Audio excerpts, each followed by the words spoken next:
आप सभी का बहुत बहुत स्वागत है मेरे इस YouTube चैनल में। छत्तीसगढ़ सामान्य अध्ययन से संबंधित 10 प्रश्नों पर रोज हम लोग डिस्कशन करते हैं, जो कि CGPSC और CG व्यापम की परीक्षाओं के लिए बहुत ज़्यादा इंपॉर्टेंट हो सकता है। तो सीधे हम लोग क्वेश्चन पर आते हैं। पिछले 2 दिनों से ये वाला सीरीज नहीं आया था क्योंकि मैं रिकॉर्ड नहीं कर पाया था, इसके लिए माफ़ी चाहूँगा। क्वेश्चन हम लोग देख लेते हैं। आज का जो पहला क्वेश्चन है, छत्तीसगढ़ राज्य की कौन सी जनजाति स्वयं को कोयतुर कहती है। बहुत बार पूछा गया है ये क्वेश्चन, आप लोग जल्दी से इसका आंसर नीचे कमेंट बॉक्स में देने की कोशिश करिए। तो देखो, कोयतुर बोल रहा है छत्तीसगढ़ राज्य की कौन सी जनजाति स्वयं को कोयतुर कहती है। तो यहाँ पर जो अबुझमाड़िया हैं, जो कि एक विशेष पिछड़ी जनजाति भी है, ये खुद को मेटाभूम कहती है। ये क्या कहती है? खुद को मेटाभूम। ये भी पूछा गया है कि कौन सी जनजाति मेटाभूम कहती है खुद को। तो अबुझमाड़िया खुद को मेटाभूम कहते हैं। तो जो कोयतुर है ये कौन कहता है? तो कोयतुर कहते हैं गोंड। गोंड जो है खुद को कोयतुर कहते हैं, ध्यान रखेंगे इसको। आगे बढ़ते हैं अगले क्वेश्चन की तरफ। अगला क्वेश्चन है, छत्तीसगढ़ में आदिवासियों की जनसंख्या है। तो छत्तीसगढ़ में आदिवासी मतलब जो ST शेड्यूल कास्ट, उनका आपको पॉपुलेशन बताना है। शेड्यूल ट्राइब इसका जो पॉपुलेशन अब यहाँ पर एक लगभग दिया हुआ है, मतलब 40% से अधिक, 30% से अधिक, इस तरह से। तो देखिएगा इसका आंसर क्या होगा। हमारे छत्तीसगढ़ में जो ST पॉपुलेशन कितना है? 30.62%। ये जो है हमारे छत्तीसगढ़ में आदिवासियों की जनसंख्या है प्रतिशत में। तो ये आपका हो जाएगा 30% से अधिक। तो इस तरह से क्वेश्चन जो है CGPSC पूछता है। मैंने ये CGPSC से ही लिया है। आगे बढ़ते हैं, अगला क्वेश्चन देखते हैं। छत्तीसगढ़ की नदियाँ तथा उन पर बसे नगरों को सुमेलित करें। तो छत्तीसगढ़ की नदी और उसके तट पर बसे नगर। हसदो नदी के तट पर कोरबा नगर बसा हुआ है। इस तरह के क्वेश्चन काफ़ी पूछे जाते हैं, तो आप लोग याद रखेंगे इसको। तो पहले हो जाएगा D, पहला का D हो जाएगा। महानदी के तट पर राजिम बसा हुआ है, मतलब A हो जाएगा। उसके बाद इंद्रावती जगदलपुर, तो इसका C होगा। शिवनाथ के तट पर दुर्ग बसा हुआ है, तो ये हो जाएगा आपका B। तो DACB ये आपका आंसर होगा। DACB ये आपका उत्तर है। अगला क्वेश्चन है, छत्तीसगढ़ में वन क्षेत्र कितना है। ये भी जो आदिवासियों की प्रतिशत पूछा था वैसे ही टाइप का क्वेश्चन है। तो छत्तीसगढ़ में वन क्षेत्र कितना है, मतलब कि वन का क्षेत्रफल आपको बताना है। तो देखिएगा हमारे छत्तीसगढ़ में कितना है? 43.80%। 43.80% वन क्षेत्रफल है। तो यहाँ पर आपका आंसर हो जाएगा 43% से अधिक। तो इस तरह के क्वेश्चन पूछते हैं।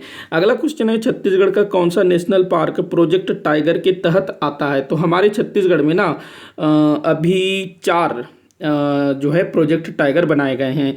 तो उनमें से एक है इंद्रावती टाइगर रिजर्व, जो कि अपना कहाँ पर है? इंद्रावती टाइगर रिजर्व, ये इंद्रावती राष्ट्रीय उद्यान जो कि बीजापुर जिले में है।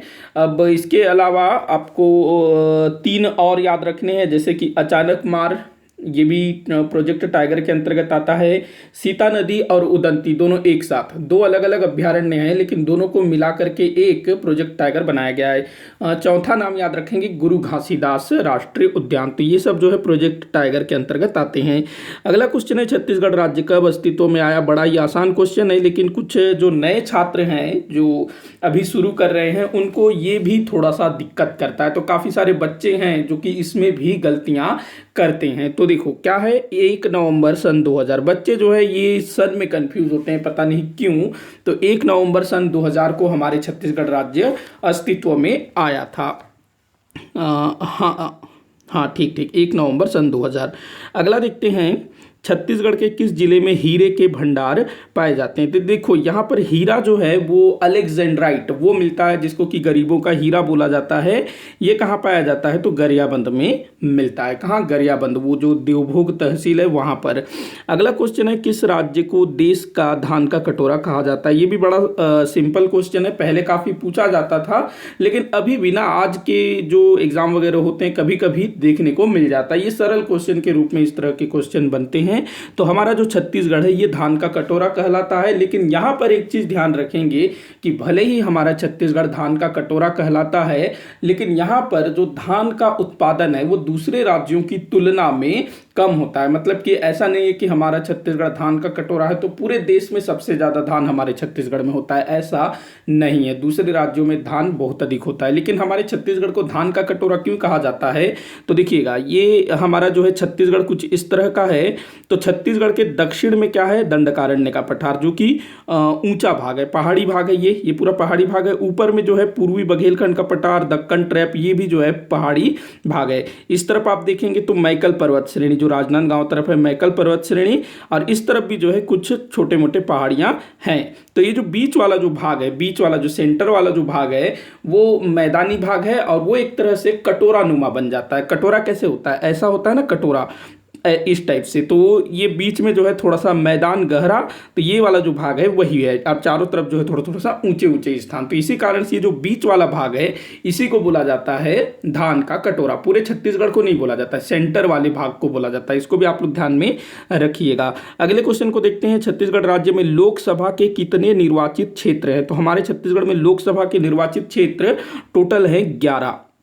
राज्यसभा के 5 है, राज्यसभा के 5, लोकसभा के 11। आपको इन 11 सभी क्षेत्रों के नाम भी याद होने हैं, और अभी उनमें कौन कौन से सदस्य, मतलब कि सांसद कौन कौन है, ये आपको याद रखना है। वो किस पार्टी से है, महिला है कि पुरुष है, और कौन सा लोकसभा क्षेत्र किस वर्ग के लिए आरक्षित है, ये भी जो है अक्सर पूछा जाता है। तो इसको आप लोग ध्यान में रखिएगा।